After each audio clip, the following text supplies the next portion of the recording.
Hi, I'm Paul Bowman, CEO of Wexer, the digital fitness specialist who deliver over 25 million fitness experiences per year for our partners worldwide.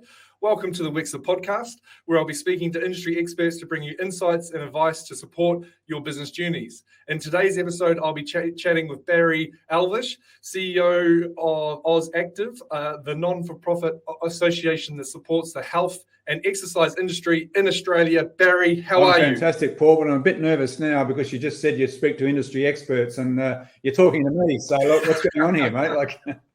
Come on. You've got the bug of the fitness industry. I actually think that's where we should start, to be honest. How did I always say, did fitness find you or did you find fitness?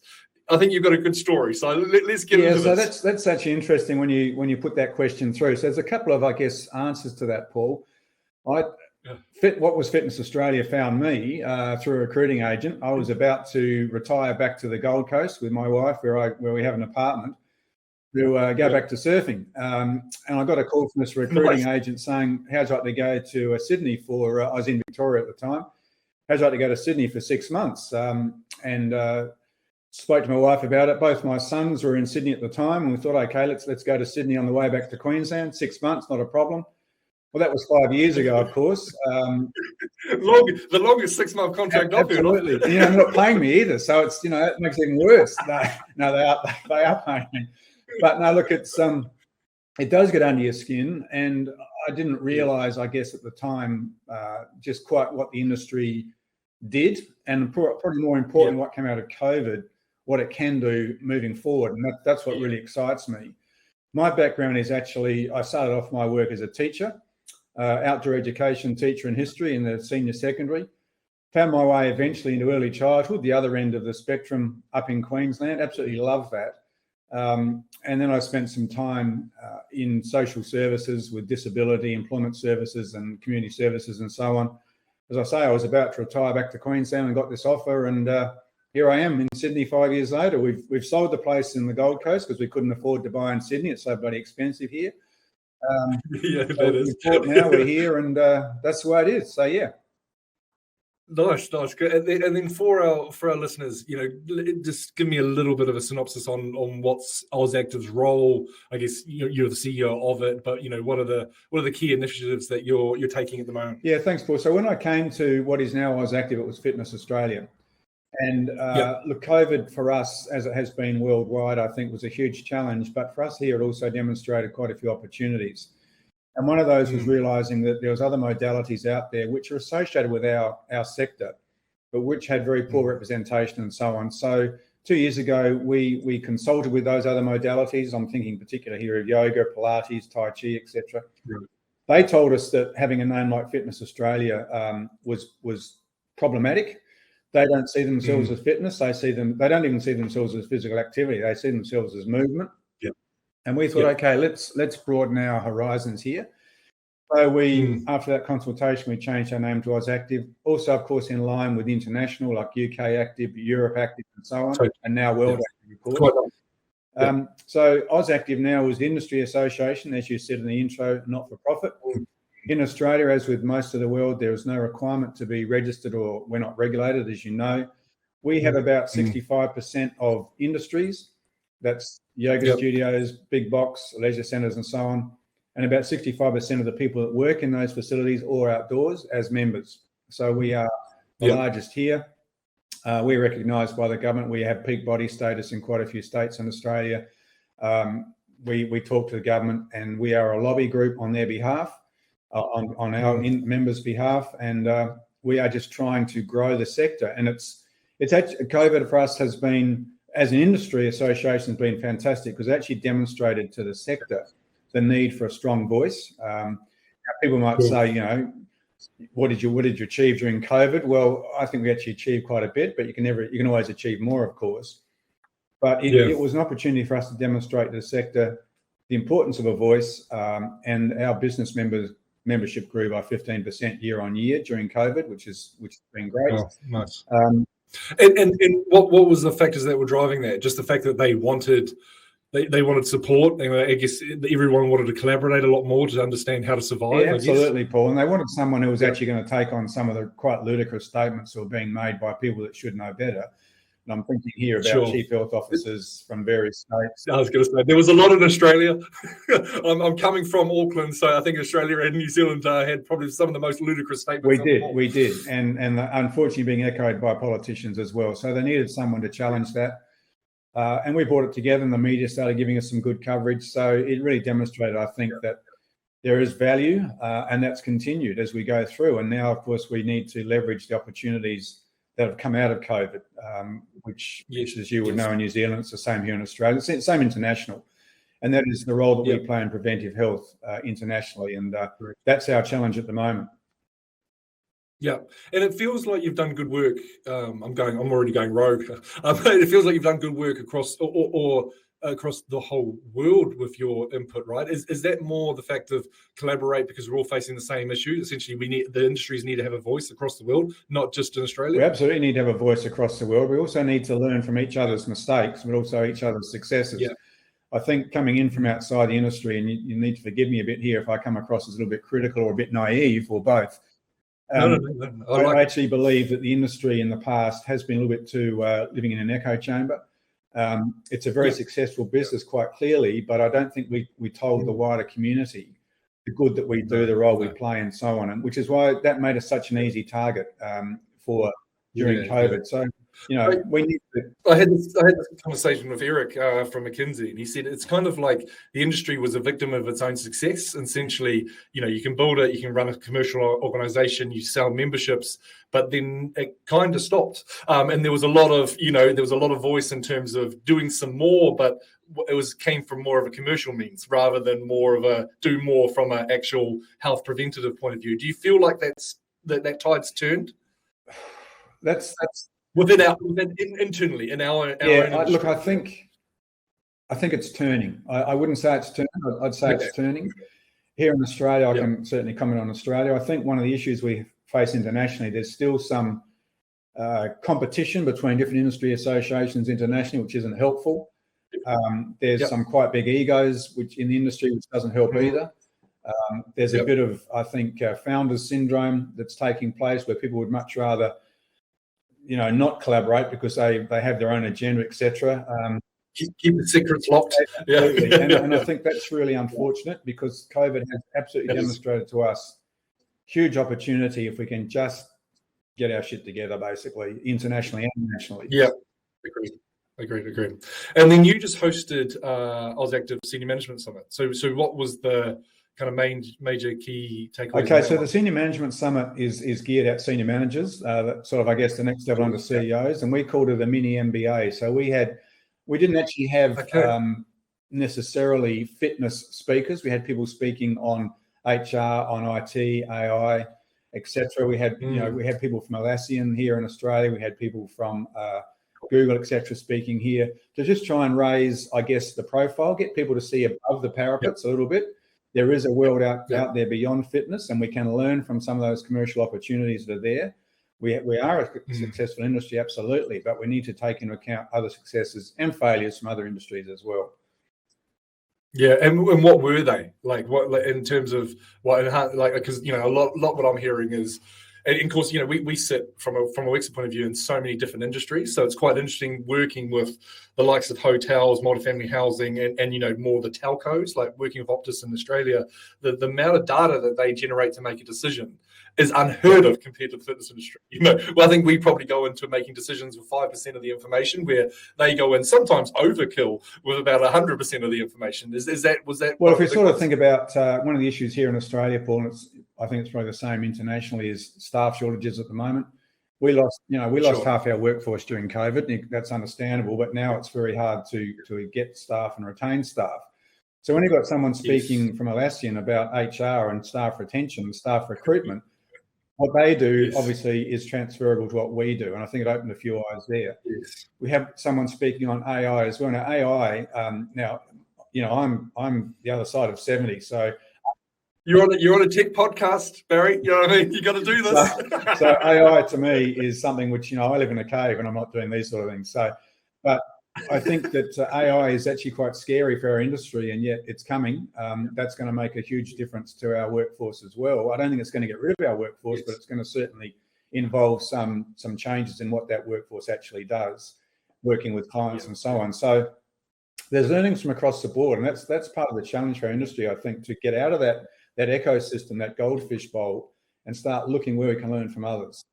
Yeah. And in Australia, is it very much the group exercise instructors, the personal trainers that have left, or is it more management? No, it's the people on the gym floor. It's the PTs, and look, you can't blame them when they've had 2 years of having their profession being absolutely trashed by people saying it's unclean, it's unhealthy, it's dirty, and so on. Yep. You guys aren't professional.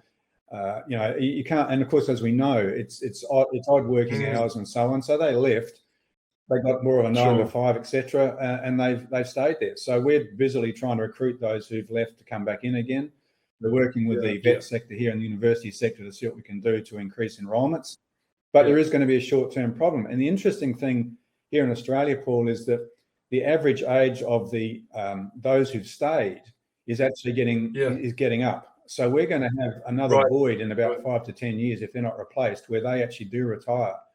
So there's a bit of a double whammy coming through. Yeah, because what my understanding was that the fact that they essentially, a lot of them went off to either do their own thing, right? Like when we've seen this, when where we support some trainers that have just done their own online platforms and all the rest of it. But a lot of them were coming back. As clubs started to open up, people wanted more physical experiences, kind of combined with the digital, i.e. the classic hybrid experience. But Australia hasn't seen that. That a lot of those trainers are coming back. No, we haven't. I mean, the digital, of course, as you know, was quite. A lot of our business members saw that as a threat. They thought they're going to lose members, they won't come back. Because what's happened is it's actually created a new funnel for them. Because some people have started exercising for the first time at home, and they've realised, actually, I'd like some different equipment. Actually, I'd like to do this with someone else. Actually, I'd like to be supervised. Yes. So it's actually been, really quite good for the businesses. So many businesses are maintaining that hybrid version because they see it as a funnel. Yep. But no, a lot of them haven't come back, which is really unfortunate.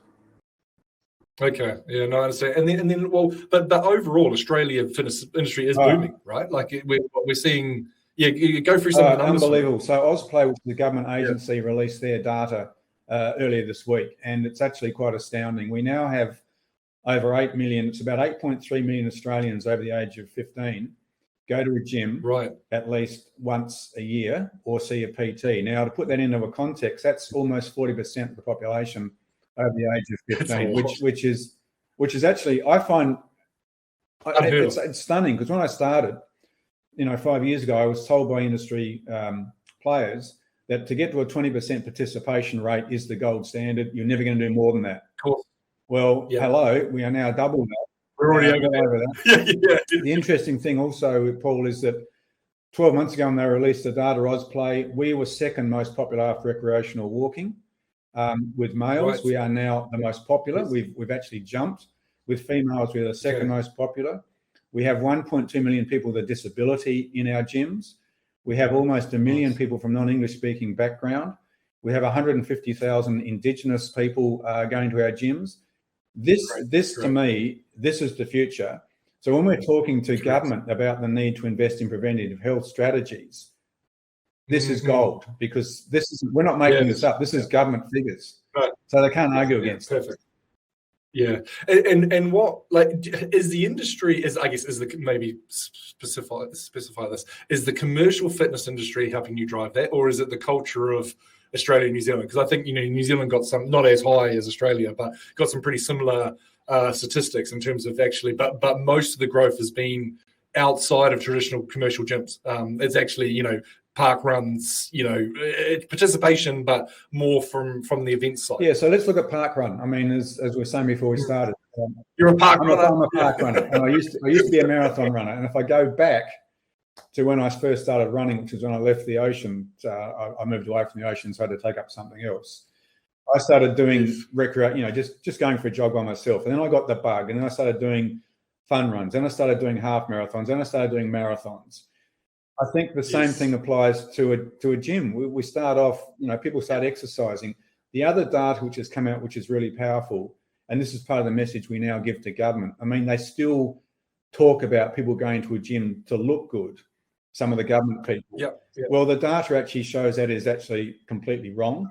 In fact, people going to the gym to feel good pre-COVID, 19% of people going to a gym said I go there for my mental well-being. During COVID, 28%. Now 29%. The trajectory is still going up for people going to the gym for that mental well-being thing. And again, that is just gold. So I don't think it's been driven by the industry per se. I mean, the industry is keeping prices down, which makes it attractive. But it's being driven by people, word of mouth. Every day you get in some news story coming about the importance of exercise.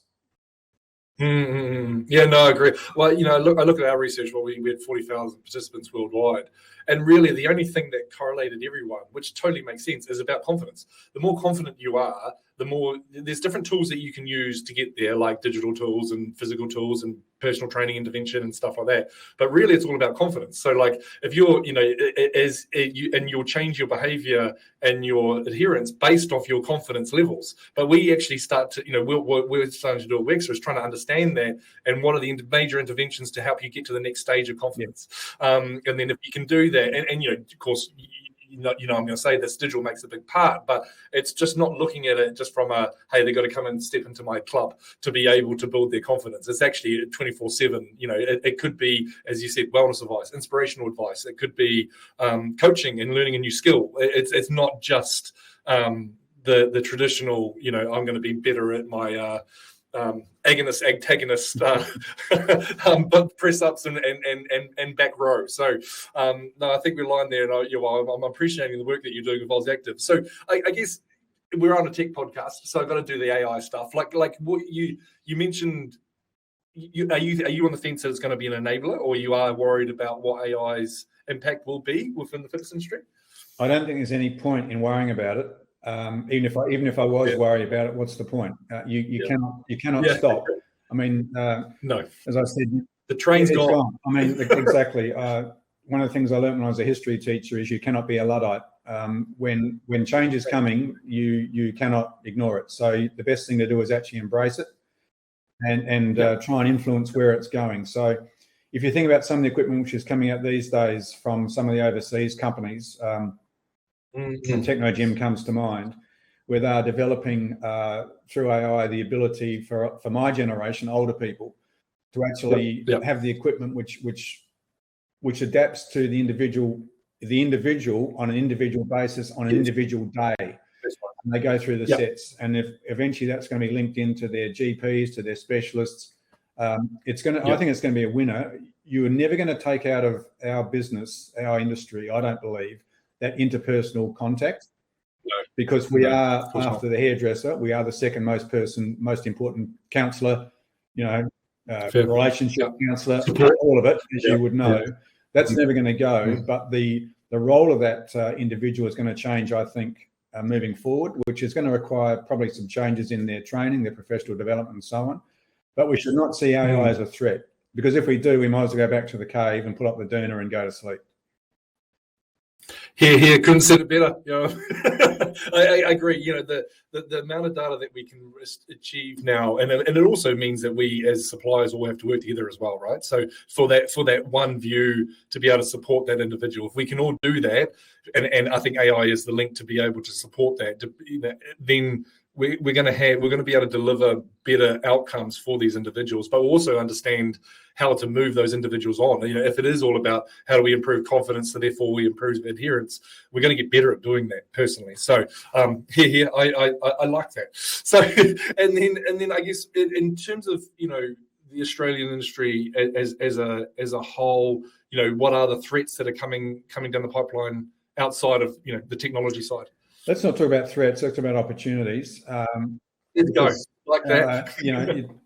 You have to acknowledge that there are potential threats there, but I'd much rather focus on the opportunities. And we've just finished a very successful, what we called Fit for Office campaign here in Australia. Where we had, great exposure. Yeah, fantastic. And like yesterday, we had another follow-up meeting with the winner of that competition, who's the Assistant Minister for Finance in the government here, federal government. Yep. He's very much a data person. This is where AI comes in again. He said, you need to be able to demonstrate to me the claims you're making through data. Those conversations will continue. The move to preventive health is a no-brainer as far as I'm concerned. Australia only spends 4% of its health budget on preventive health.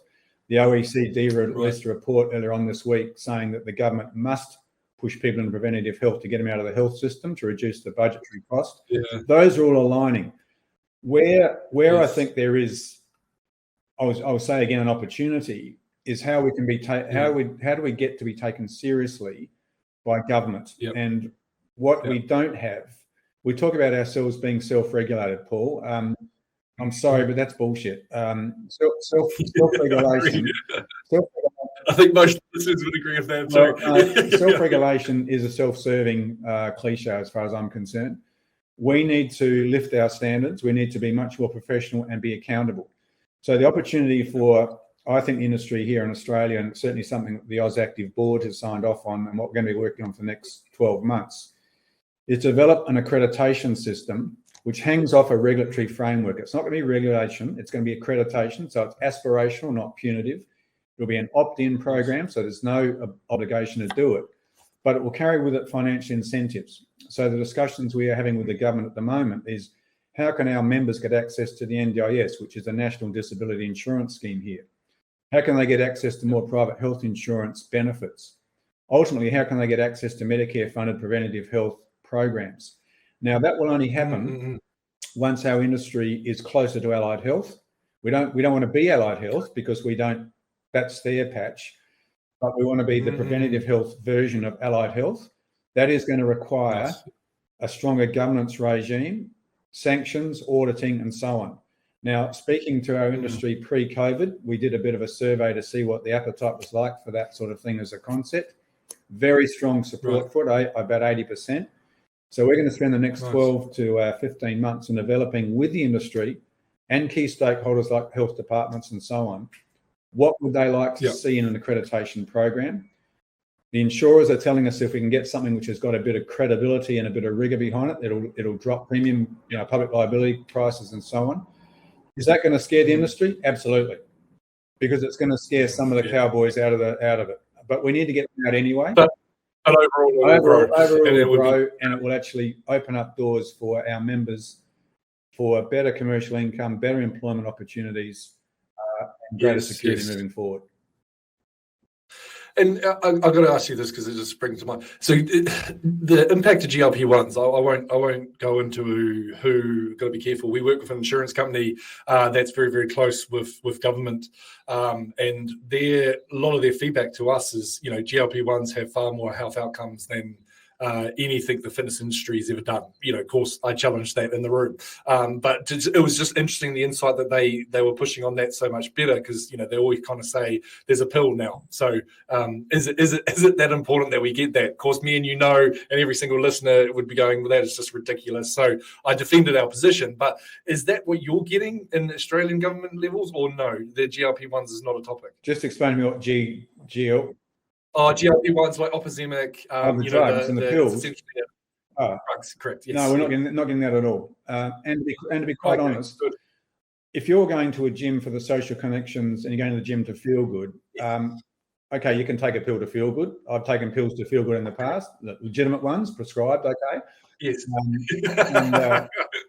But that's no. I do not see that as you look at all the long-term studies, and the issue is it's so new, right? A lot of these pills. But if exercise hadn't been done or they hadn't actually managed it, they just go back to the same weight, which we know. You know what I mean? It's like anything. If you have a significant calorie deficit, you're gonna lose weight. But what have you done to keep your metabolism up, build muscle mass, so it can keep off for longer? And it's a lifestyle. We know that. But it's interesting. Just again, don't want to put pressure on the one client and also governing body. But it was very much just that those comments keep creeping in every now and again. So it's good that it's not in Australia. So there's another side of that too, Paul, as well. If we're talking about drugs to tackle obesity, for example, we also know that people that suffer from obesity often have comorbidity. Now, that drug might deal with their obesity, but it's not going to deal with the diabetes and the rest of it that comes with it. It's not going to deal with the low self-esteem that comes with being overweight and all that sort of gear. So unless you're going to sit there with a cocktail of drugs, and heaven forbid you do that. But look, you've actually touched on this is an area of concern from my point of view. The health industry in Australia, and I'm assuming it's worldwide, very much is a closed shop. you are talking to the doctors, you are talking to pharmacy, you are talking to allied health, etc., all who have a vested interest, and excuse me, but in keeping people actually getting sick. Our system is based on, it's a sick care, not a healthcare system. And that needs to be turned around. And I think governments are slowly starting to realise that, but breaking that, what is effectively a cartel in my mind, of the vested players is very difficult. I love your analogies, Barry. It's perfect. Yes, I agree though. I totally agree. Yeah, we've got to break through that. And you can only do that by demonstrating to government the return on investment by changing some of your funding models. And that's where your preventative health comes into it. Yeah. But it sounds like you've got the ear of quite a few key stakeholders in government right now. We have, and we are now. We just need to keep, we need to move past that ear, get into their brain so they can start thinking about things. I like that. And then also, probably before we close up, 24-hour gyms have doubled since 2014 in Australia. That's slightly higher than others, in other markets. Well, why? Is it more of an accessibility cost thing? I think it's accessibility, convenience, cost, all the rest of it. I go to a 24/7 gym myself. I don't use a PT, I think it's just that they're going to have to put their prices up, to be quite honest, because at the moment it's undervaluing the product on the one hand. But it's primarily convenient. So I've just moved house here in Sydney. I shopped around to 5 different gyms before I chose one I went to. The one I've chosen to is actually the furthest one away from where I live. But it had the equipment. I looked at the environment. I looked at the clientele. I wanted to feel comfortable in that particular gym. That's why I go to that one. Yep.